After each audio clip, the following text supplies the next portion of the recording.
Amén. Bendito el nombre del Señor. Alabamos su nombre. Gloria a Dios. Bien. Antes de iniciar, o ya iniciando esta reflexión de la palabra del Señor, la introducción va a ser algo bastante simple sobre algo muy conocido.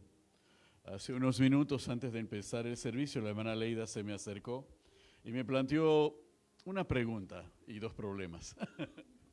¿Ok? Una pregunta sobre la naturaleza del amor al prójimo con relación a dos problemas. Cómo se resume la ley, el pacto antiguo, la ley y los profetas, y el nuevo mandamiento que nuestro Señor Jesucristo da en el Evangelio.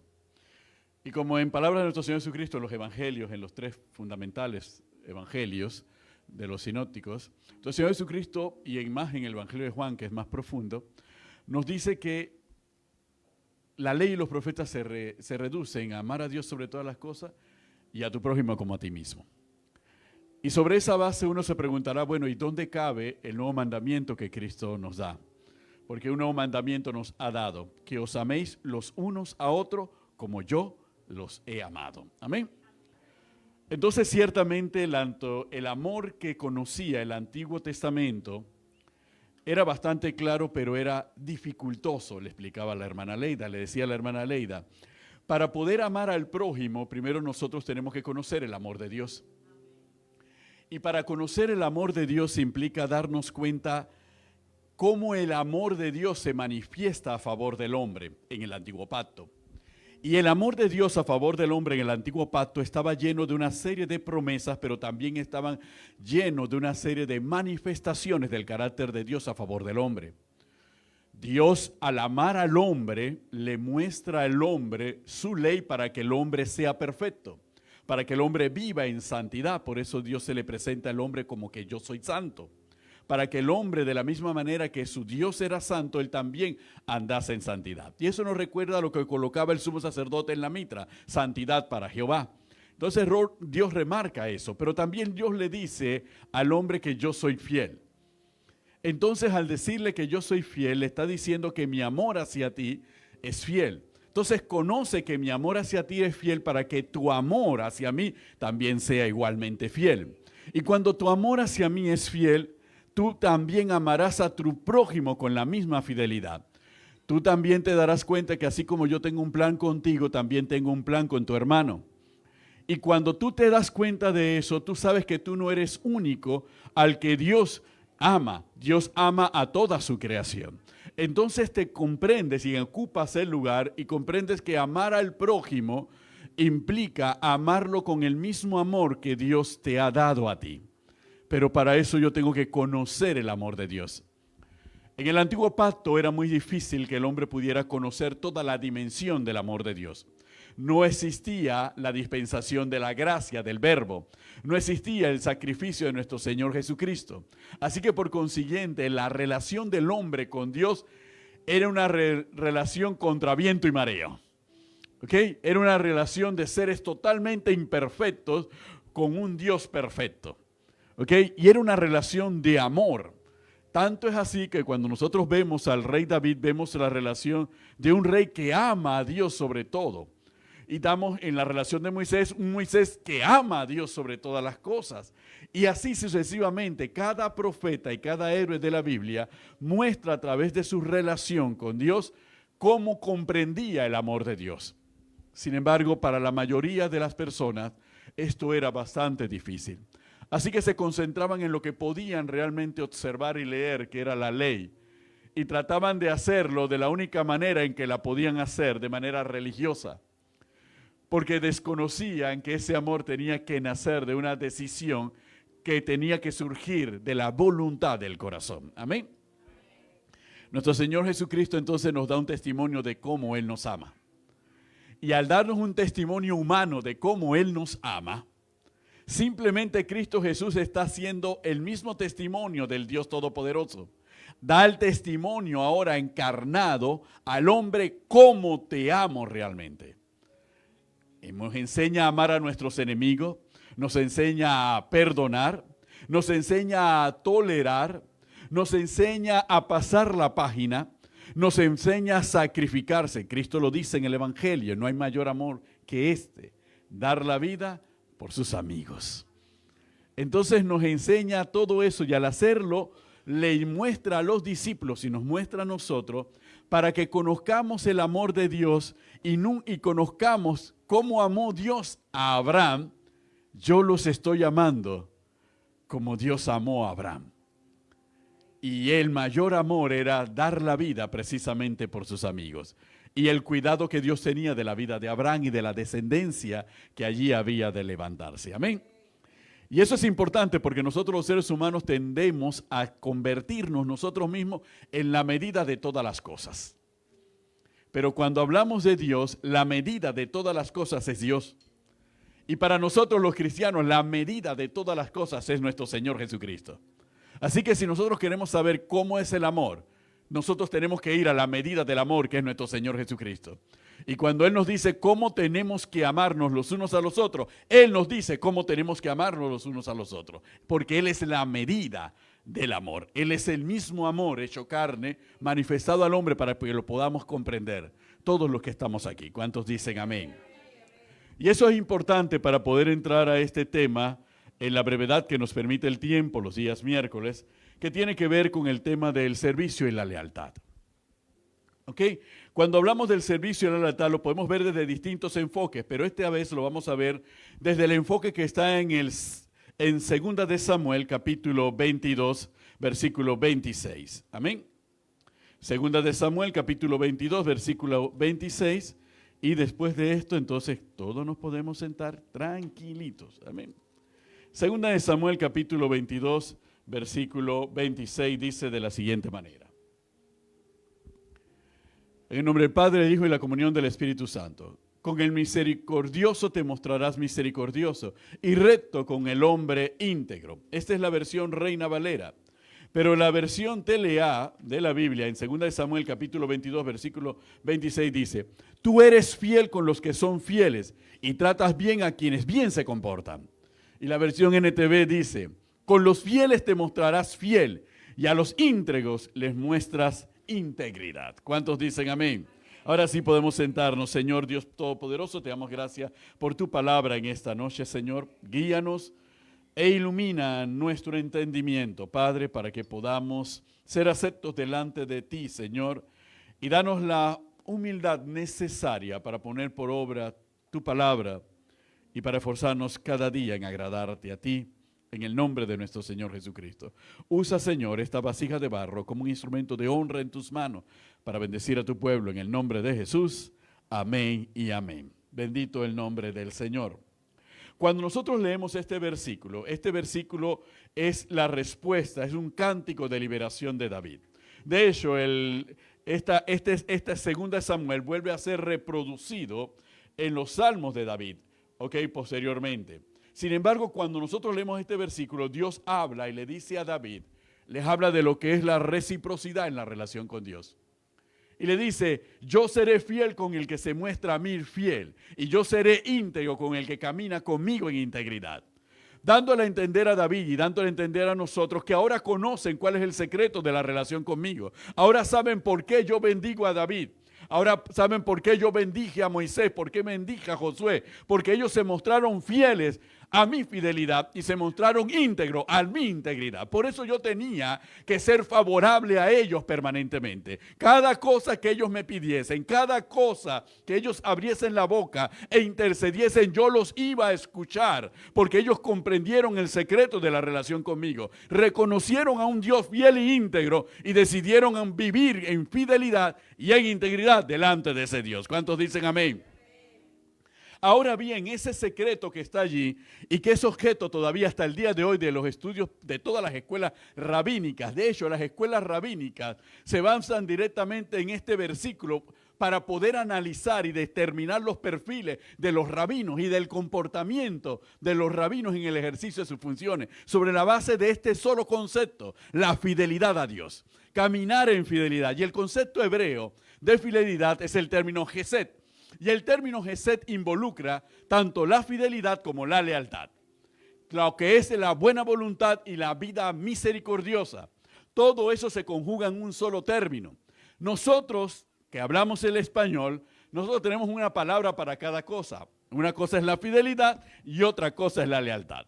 Otra cosa es el corazón bondadoso y otra cosa es la misericordia. Entonces nosotros tenemos una palabra para cada actitud y cada comportamiento humano, pero los hebreos, un solo término agrupa todo lo que significa. ¿Ok? Quiere decir que cuando Dios le habla al pueblo y dice, yo sé que sea fiel delante de Él porque Él es fiel para con ellos, les está diciendo, también tienes que ser leal conmigo. También tienes que tener un corazón bondadoso conmigo. También tienes que tener misericordia conmigo y tienes que practicar misericordia con otros. Porque esta conducta no solamente va a trazar mi relación contigo, sino que va a determinar tu carácter frente a los demás. ¿Cuántos dicen amén? Entonces, sobre esa base, nosotros nos damos cuenta que inmediatamente la pregunta que surge, pero ¿por qué a nosotros los seres humanos, aunque hemos aceptado a Cristo Jesús como Señor y Salvador, nos cuesta tanto ser leales? ¿Por qué? Porque muchas veces nosotros podemos en un momento determinado llegar a un acuerdo con una persona o comprometernos con una persona o decirle, sí, yo te voy a ir a visitar, sí, yo voy a hablar contigo, sí, yo te voy a llamar y después no la llamamos, ni la visitamos, ni lo uno ni lo otro. Sí, cuando tú tengas un problema puedes contar conmigo y cuando tiene el problema nosotros nos hacemos los aéreos e ignoramos los problemas de las personas. ¿Por qué ocurre eso en nuestra naturaleza humana? Cuando uno entonces se va directamente a la palabra del Señor, uno se da cuenta que el punto medular del conflicto que existe entre nosotros es una batalla entre la carne y el espíritu. Esa es la razón.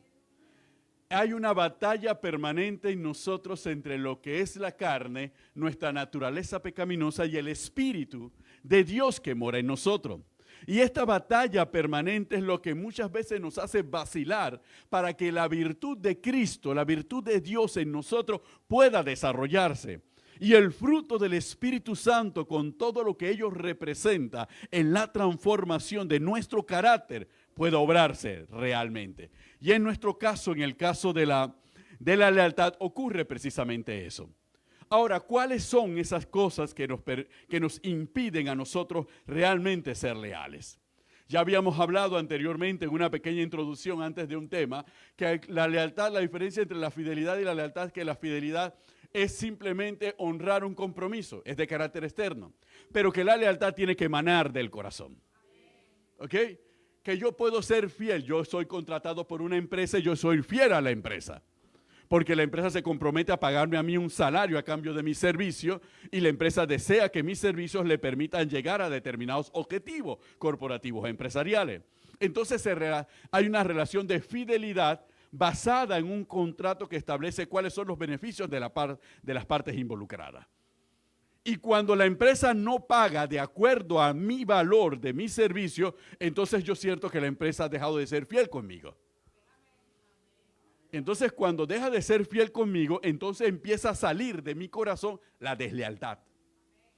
Entonces empiezo a hablar mal de mi empresa, empiezo a hablar mal de mis jefes, empiezo a hablar mal de mi empresa aún con los clientes, precisamente porque no hay lealtad en mí. Pero sigo trabajando en la empresa porque hay fidelidad. Yo tengo que honrar el contrato. Mientras no se rompa el contrato, yo tengo que seguir trabajando allí, tengo que ir ponchando allí, tengo que ir haciendo mis tareas allí, pero ya mi corazón está totalmente apartado. Entonces me lleva a la deslealtad. Entonces ese es el comportamiento humano normal. Lo mismo nosotros lo podemos traducir al matrimonio. Y miren que en el matrimonio se trató de evitar, y se trata de evitar en la pronunciación de los ritos, de los votos matrimoniales, que estén claros sobre los aspectos, los asuntos sobre los cuales la deslealtad no cabe dentro del matrimonio. Y aún así se da. Pero ¿por qué nos lleva todo eso al mismo punto? Lo mismo ocurre en las iglesias.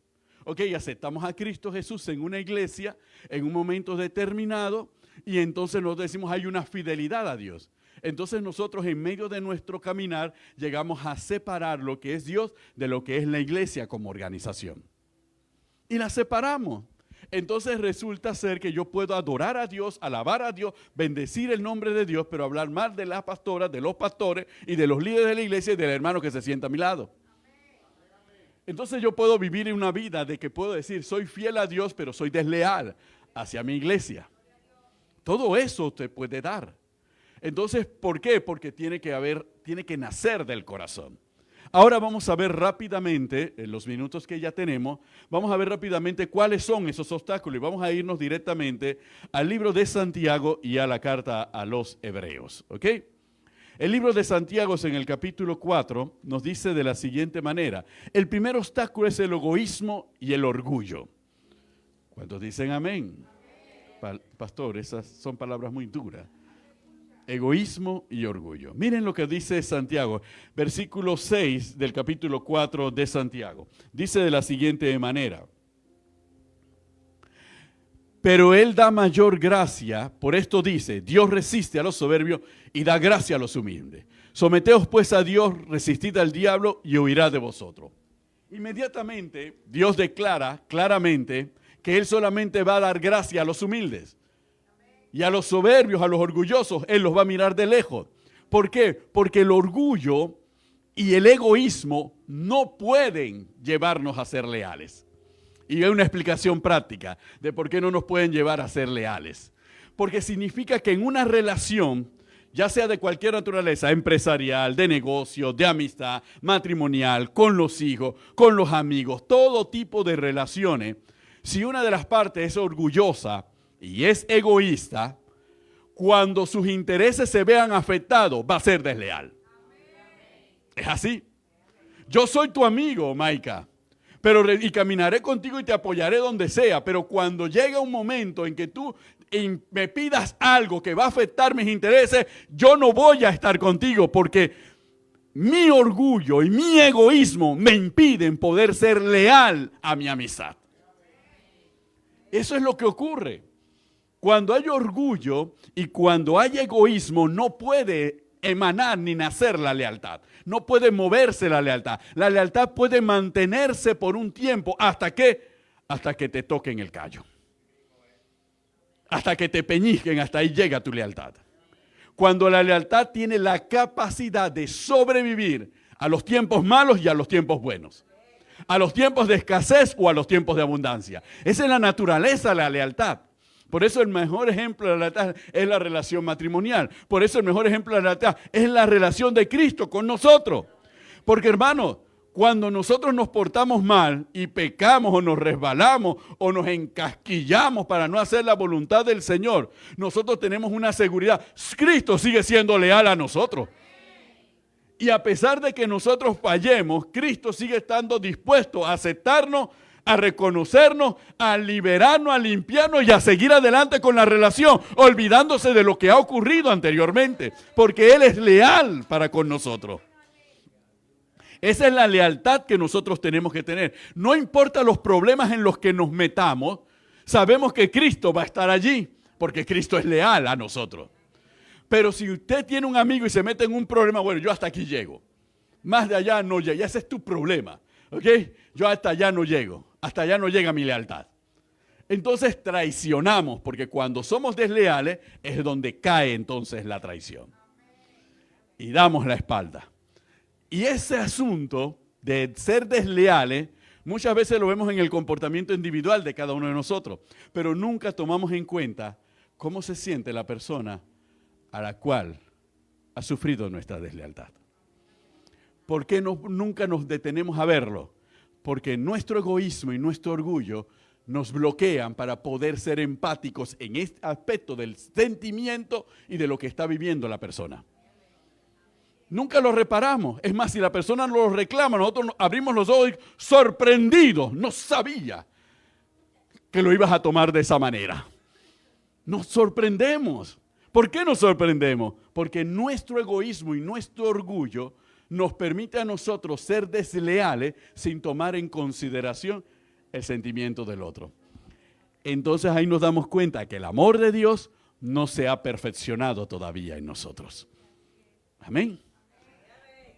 Gloria a Dios. Llegaremos hasta donde el tiempo nos permita llegar. Otro elemento que impide que nosotros podamos ser leales es la codicia y la amistad con el mundo. Sí, hermanos. Vamos a irnos a Santiago, aquí mismo, Santiago capítulo 4, versículo 4. Dice la palabra de la siguiente manera. Escribe Santiago por el Espíritu, oh almas adúlteras, ¿no sabéis que la amistad del mundo es enemistad contra Dios? Cualquiera pues que quiera ser amigo del mundo se constituye enemigo de Dios. Y ahora uno dice, pero pastor, todos estamos en el mundo. Ciertamente todos estamos en el mundo. Ahora, pero ¿somos amigos del mundo? ¿Cuándo sabemos que somos amigos del mundo? La calificación de la amistad nos dice la propia palabra. ¿Andarán dos juntos si no estuviesen de acuerdo? Entonces, eso es lo que empieza a describir el concepto de amistad de la Biblia. Por eso es que cuando nosotros nos constituimos amigos del mundo, no tiene que ver que, no, Señor, no voy a ser amigo del mundo, voy a renunciar a mi trabajo, voy a renunciar a mi negocio, voy a hacer esto. No. Eso no es lo que dice Dios. La amistad con el mundo es la amistad con el sistema del mundo. Con la forma en cómo el mundo ve la vida y cómo el mundo ve a Dios y cómo el mundo ve las relaciones entre los seres humanos. Esa es la amistad con el mundo. Esa amistad con el mundo impide la lealtad porque la amistad con el mundo es siempre conveniente. Amén. Aleluya. Hay padres que meten a sus hijos en colegios que les cuesta y a veces no pueden comer, dejan de comer para pagarles el colegio porque le dicen al hijo, te voy a meter en un buen colegio para que hagas relaciones que te van a ayudar cuando tú salgas de allí. ¿A qué precio? ¿Al precio de los valores? ¿Al precio de la virtud? ¿Al precio del carácter cristiano? ¿Al precio del amor a Dios? Cuando somos amigos del mundo, estamos dispuestos a sacrificar a Cristo por el mundo. ¿Por qué? Porque el mundo, consideramos nosotros, nos puede dar muchas cosas. Y como el mundo me puede dar muchas cosas, yo no puedo perder esas cosas. Pastora, pastor, yo tengo que vivir. Allá ustedes que no tienen que hacer tanto esfuerzo por vivir. Yo recuerdo hace años, un estudiante me dijo que, claro, para ustedes, para su generación, profesor, es fácil la ética judicial. Porque ustedes se desarrollaron profesionalmente en un mundo que no tenía mayores tentaciones. Es decir, no había plata en la calle, interpretaba yo. Pero nosotros tenemos que hacer tramoña, tenemos que hacer engaño, tenemos que movernos con astucia, tenemos que hacer esto, tenemos que cortar aquí. Agarramos a un cliente, necesitamos la plata porque tenemos que pagar la letra del carro, no importa, nos la gastamos y le decimos al cliente, tranquilo, tu trámite va avanzando, pero es que no es tranquilo, el dinero que él nos dio lo gastamos en otra cosa. Pero tranquilo, lo podemos marear y darle vuelta y seguir adelante y después con otro cliente cubrimos a ese y seguimos así. ¿Ok? Entonces faltamos a la ética. Y lo decía con este concepto, ¿por qué razón muchas veces la codicia y la amistad con el mundo nos impide ser leales? Porque la codicia es tener cosas materiales. No hablamos de yo quiero crecer en Cristo Jesús. Y dice el otro, este es un hermano codicioso que quiere crecer en Cristo Jesús. No, la codicia es siempre sobre cuestiones materiales. ¿Ok? Y la avaricia vuelve a ser otro término y otra versión de parte de la codicia. Siempre codiciamos lo que otro tiene y avariciamos tener mucho más de lo que tenemos. Entonces, cuando eso nos impide ser leales. Porque si yo no puedo alcanzar lo que quiero y hay un obstáculo en el camino, yo nunca podré ser leal. Y si alguien me impide que yo pueda alcanzar lo que yo quiero, entonces yo tengo que ser astuto. Ahí usamos la Biblia, soy astuto como la serpiente. Me pego a y cuando llego y logro lo que quiero, simplemente le muerdo la cabeza y me deshago de él y me quedo con todo. Eso se llama codicia y avaricia. No puede haber lealtad en la codicia. Por eso, organizaciones criminales como la mafia tienen que poner un orden para garantizar que sus miembros se porten bien y que nadie ataque al capo. Y que todos se mantengan en orden. Y su orden tiene que ser violento. ¿Por qué? Porque ellos reconocen que están en el mundo y que la sociedad humana está llena de gente codiciosa y avariciosa. Porque no tienen a Dios. Porque nadie tiene a Dios en una organización criminal. Entonces tienen que hacerlo así. Tienen que poner un mecanismo de control para que a nadie se le pase la mano y quiera liquidar al capo para ser el nuevo capo.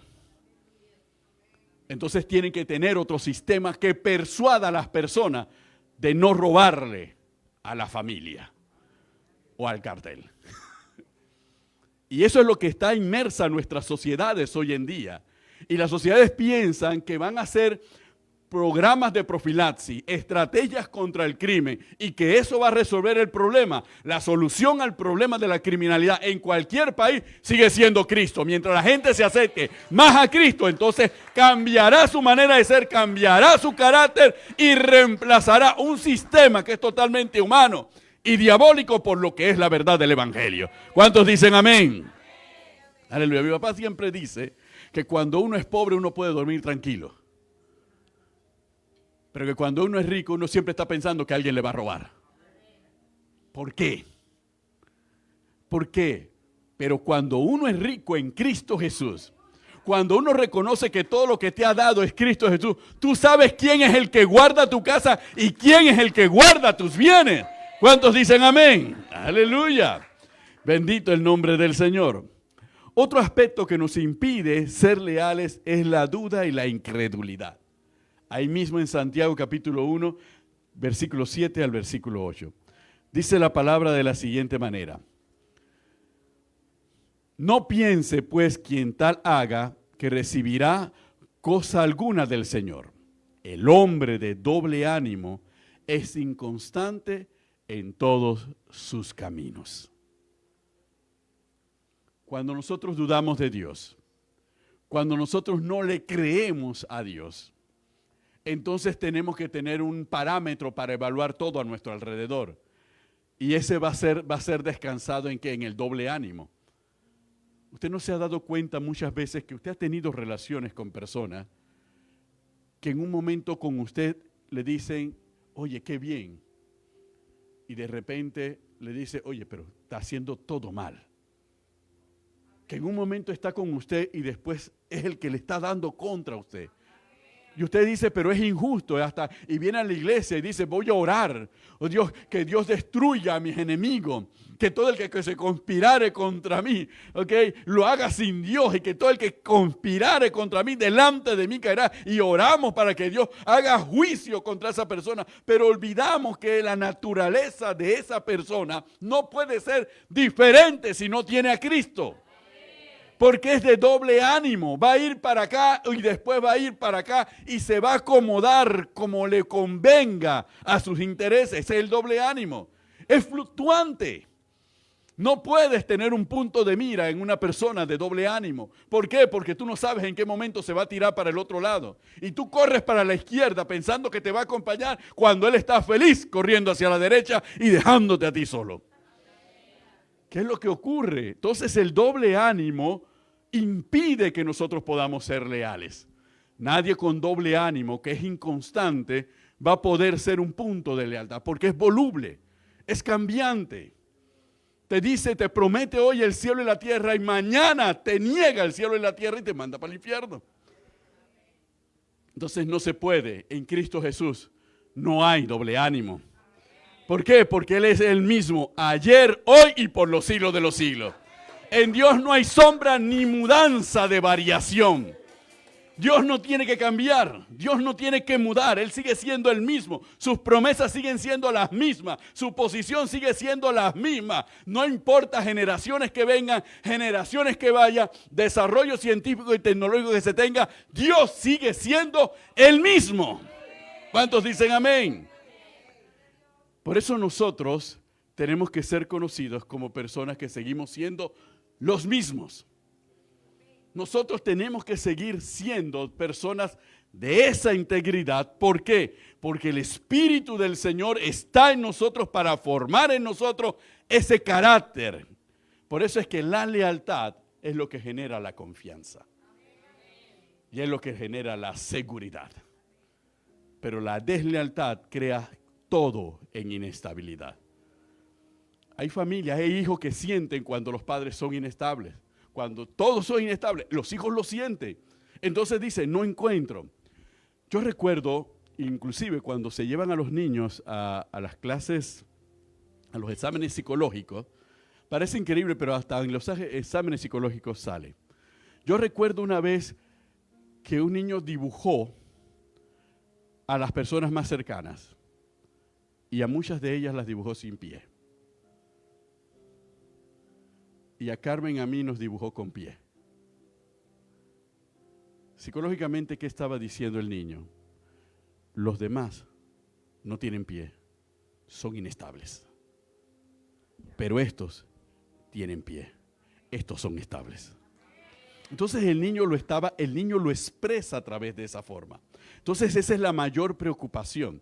Por eso cuando Dios nos enseña en la palabra, nos enseña como padres, ¿qué tenemos que enseñarle a nuestros hijos? ¿Qué? La palabra. Para asegurar que ellos se puedan mantener fieles. Y los dice nuevamente la Biblia, educa al niño en su camino, y cuando sea viejo no se apartará de él. ¿Por qué se tiene que llevar a los niños hacia Dios? Porque Dios, Cristo Jesús, es el punto, es el norte, es la estabilidad de la vida de ellos. Pase lo que pase, ocurra lo que ocurra a su alrededor, Él siempre va a encontrar un norte que le va a decir lo que tiene que hacer y lo que no debe hacer. Y por eso muchas veces nosotros tenemos que quitarnos, aún nosotros como pastores, no podemos transformarnos para ustedes en el norte. El norte es Cristo, porque nosotros somos seres humanos y podemos fallar mañana. Y podemos cometer errores mañana. Y pueden ser ocultos para muchos de ustedes o pueden ser visibles para muchos de ustedes. Pero si ustedes ponen la mirada en sus pastores y no la ponen en Cristo Jesús, entonces la están poniendo en alguien que puede ser estable por un tiempo, pero usted no sabe en qué momento ni en qué área de su vida puede vacilar. Entonces su fe va a depender de eso. La fe de nosotros no puede depender de eso. Nuestra fe depende de Jesucristo, que es el autor y consumador de la fe. ¿Cuántos dicen amén? Bendito el nombre del Señor. Y terminamos con esta, y la otra será para otro tiempo. La amargura y la falta de perdón. Cuando hay amargura y falta de perdón, inmediatamente somos proclives a criticar y a murmurar. ¿Sí? Porque la amargura es, yo no olvido lo que me hizo Milagros hace 4 años. Lo tengo aquí, clavado en el corazón. Entonces yo empiezo a hablar mal de Milagros. Llega una persona nueva, Milagro es, cuídate de Milagro. Entonces todo, ¿por qué? Porque hay amargura, hay falta de perdón. Y la amargura y la falta de perdón no son mudos, hablan. Todo aquel que siente resentimiento hacia alguien, no se puede quedar callado y decirle a los demás lo que esa persona le hizo. ¿Cuántos dicen amén? A no, ustedes sí se quedan callados, yo lo supero, déjalo pasar, que Dios juzgue, que Dios juzgue. Ajá, sí, Dios va a juzgar, claro que Dios va a juzgar. Aunque no se lo pidamos, Él va a juzgar. Pero nosotros tenemos que deshacernos de toda raíz de amargura y aprender a perdonar. Porque si no perdonamos y no desechamos la raíz de amargura, no podemos ser leales. Y las personas se preguntarán, ¿pero qué le ocurrió a ese hermano? ¿Quién le hizo algo a ese hermano? El problema no es quién le hizo algo a ese hermano. El problema es que ese hermano tiene que perdonar. Y tiene que desechar la raíz de amargura, porque la vida continúa y el servicio continúa. Todo aquel que tiene raíz de amargura lo va regando por ahí. Hermanos, todo lo hemos visto, lo hemos vivido aún en las empresas. Un colaborador que se sienta que le hicieron algo injusto, va a empezar a hablar mal de toda la organización. Y empezará primero por el círculo cercano. Y después va a hablar de toda la organización mal. Y uno le va a decir, pero tú comes de ahí y sigues hablando mal. Y uno se pregunta, ¿qué conducta tan extraña? Tú no muerdes la mano que te dio a comer, pero tú no sabes esa mano que me dio a comer, que me hizo. ¿Ok? Entonces lo va regando y va dañando. Eso es lo que se llama corporativamente la destrucción del clima organizacional. Cuando uno quiere conocer el clima de una organización, uno no va al gerente.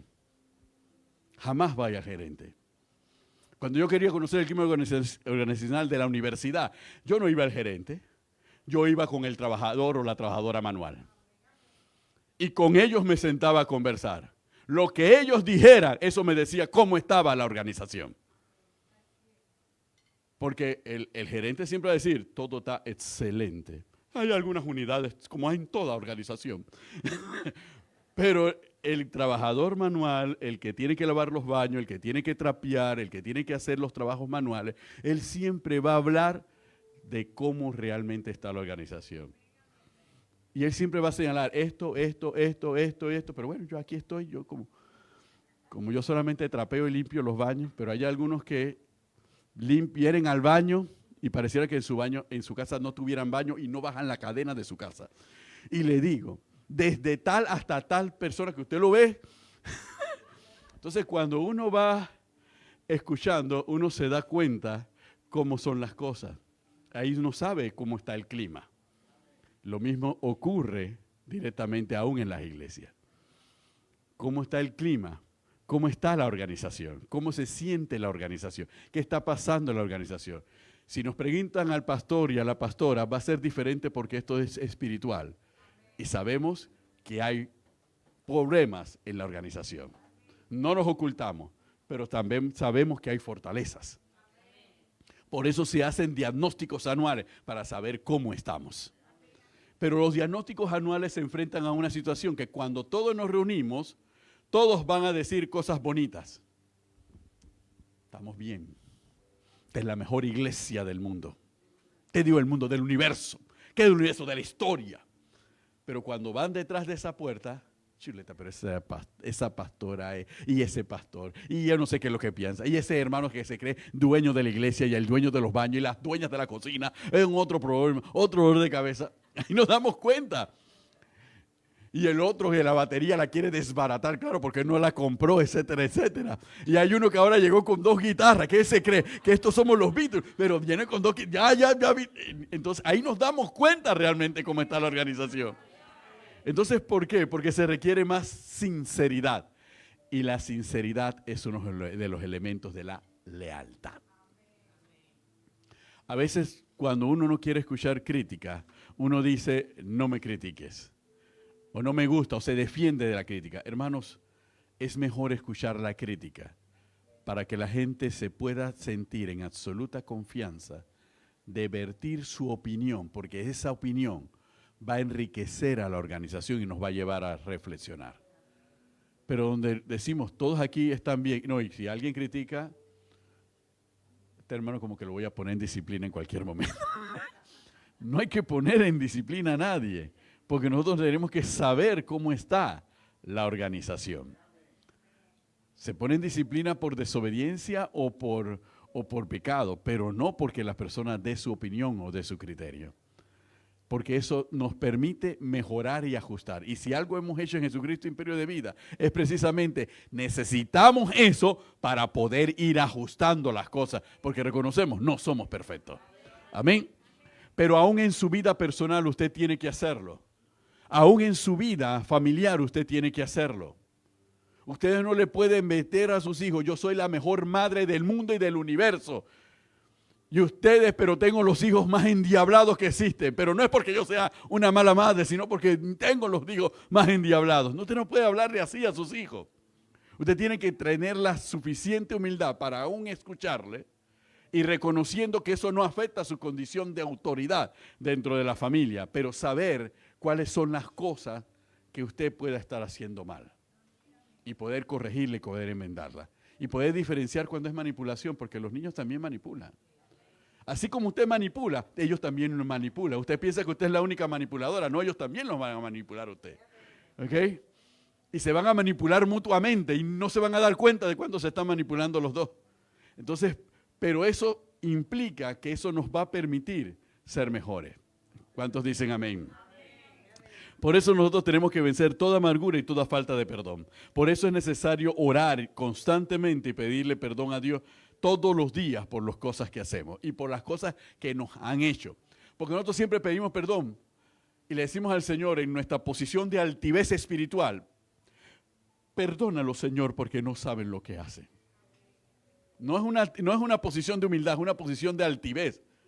Porque no estamos reconociendo, que eso lo podía decir nuestro Señor Jesucristo, que era un cordero sin culpa y sin pecado. Pero nosotros, que tenemos culpa y que tenemos pecado, no podemos decir perdónalos porque no saben lo que hacen, porque bastantes cosas malas le hemos hecho nosotros a las otras personas. Aleluya, bendito el nombre del Señor. Aleluya. ¿Todo eso implica la lealtad? Sí, todo eso implica la lealtad. Porque todas esas cosas son obstáculos para que nosotros podamos ser leales. Primeramente a Dios y a nuestro prójimo. Porque tenemos que cultivar esa virtud de la lealtad. Pero tiene que nacer de nuestro corazón. Y para que pueda nacer de nuestro corazón, solamente es a través del Espíritu Santo. Venciendo las obras de la carne en nuestra vida. A través de la fortaleza que nos da el Espíritu Santo. ¿Cuántos dicen amén? Ahora sí podemos. É o reino teu, é o poder e tua, é a glória para sempre, sempre. Pega sua voz e cante.